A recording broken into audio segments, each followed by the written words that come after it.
Eat fat to burn fat, bro. Protein, max protein. All about the protein. It's gluten-free. It's gluten-free so I don't get a bad stomach. It sucks to say, but so many of my clients over the age of 50 actually can't lose weight. But I'm going to share with you the 3 things that they do wrong, even though they're trying really hard. And I'm also going to show you the 3 things called the IOU strategy, which my successful clients use and the ones that do the best within our facility. First of all, people seem to follow these platypus diets. If you know what a platypus diet is, it is the beak of high protein. It is the fur of keto. It is the tail of gluten-free. And you mishmash all these things together. You take the best bits from popular diets, you end up with this weird platypus type thing, and it doesn't actually work. 2, you got the valley of despair. It is shiny object syndrome at its best.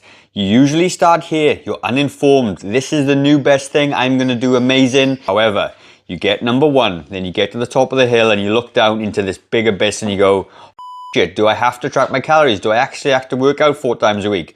You're telling me I can't drink wine? You mean I can't eat muffins?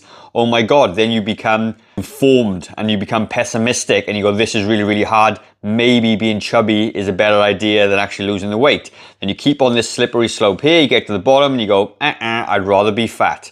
And you come back through the cheeky little tunnel and they start again. And this might take 6 months to happen. And then they do the whole cycle again. You start a new diet, don't like it, too much work, can't stick to it, end up back to the start. And the third thing that people do is they set super unrealistic goals. People think that when they get to 50, they can have the body of a 20-year-old, and you can't. You just need to be able to move better, lose a bit of weight, reduce the diabetes, and be able to have a better quality of life. You're not going to have a 6-pack at 50. So now I'm going to share with you the 3 things, the IOU strategy, the things that our clients use who are successful. They understand the I. IOU means that you're paying back all those bad years to yourself right now. I is input. How many calories you take into your body. By all means, pick a platypus diet if you want, but understand that contains calories.